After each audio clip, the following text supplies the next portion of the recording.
સાંભળો, મમ્મીનું પેન્શન આવી ગયું? અરે હા, જો સારું કર્યું યાદ કર્યું.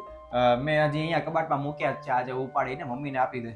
અરે પણ મમ્મીને શું કામ ને દઈએ, આપણે રાખી લઈએ ને. કેમ ભાઈ, આપણે શું કામ રાખશું મમ્મીના પૈસા? અરે પણ આટલા બધા પૈસાનું મમ્મી શું કરશે? અરે ઈ જે કરે ઈ આપણું ખાલી કામ છે મમ્મીનો પેન્શન ઉપાડીને એને આપવાનું, પછી આપણો કાંઈ નહીં. દર વખતે મમ્મીને લઈને તમે મને ખીજાવશો શું કામ ને? કેમ કે તું દર વખતે જ્યારે પૈસાની વાત કરત ને ઈ મને સહેજેય નથી ગમતું. અરે પણ તમે સમજતા કેમ નથી? મમ્મીને 30,000 પેન્શન આવે છે અને બધો ખર્ચો તો આપણે એનો ઉઠાવીએ છીએ, તો એને તો 1 રૂપિયો નહીં વપરાતો હોય. અને આટલા બધા પૈસા વપરાતા જ ન હોય તો તમે કોઈ દિવસ વિચાર્યું છે તો એ બધા પૈસા જાય છે ક્યાં? અરે પણ હું કામ એવું બધું વિચારું? ઈ મમ્મીના પૈસા છે ને, જે કરવું હોય એ કરે, આપણે શું એના લીધે? ક્યાં સુધી આવી રીતના રહેશો? ક્યારેક તો મગજ હલાવો. મને તો એવું લાગે છે કે એના બધા પૈસા તમારી બેનને આપી દે છે અને તમે છે ને એની હોસ્પિટલના દવાના બધા પૈસા તમારામાંથી ખર્ચો કરો છો. તમને નથી ખબર પડતી કે તમે એની પાછળ હજારો રૂપિયા બગાડો છો અને જ્યારે એ મરશે ને તો ત્યારે એની પાસે 1 રૂપિયો એને હોય તમને આપવા માટે, બધું વેચી દીધું હશે એને. મનીષા, આજે બોલી આજ પછી હવે આ બોલતી નહીં વસ્તુ, અને હવે ઈ પૈસા અડતી નહીં, હું આપી દઈશ મમ્મીને.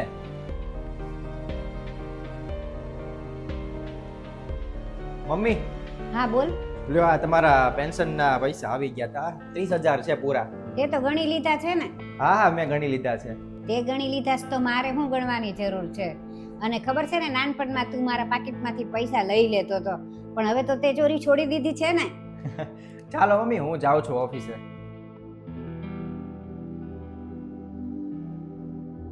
મનીષા, અહીં આવતો. હા બોલો. ભલે આ પૈસા રાખી લે. હે?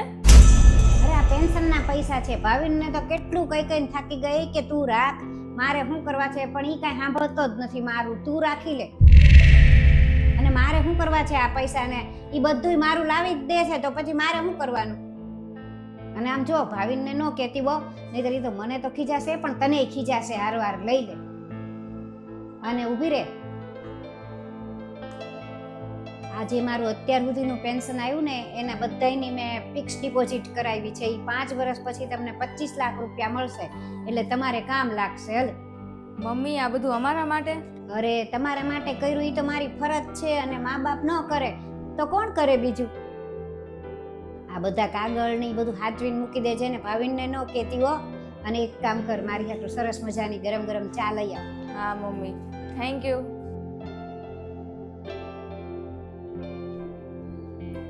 કેટલી ખરાબ છું મમ્મી વિશે. મેં કેવું ખરાબ વિચાર્યું હતું અને અમારા માટે એને કેટલું વિચારીને રાખ્યું છે. મમ્મી, મને માફ કરી દેજો.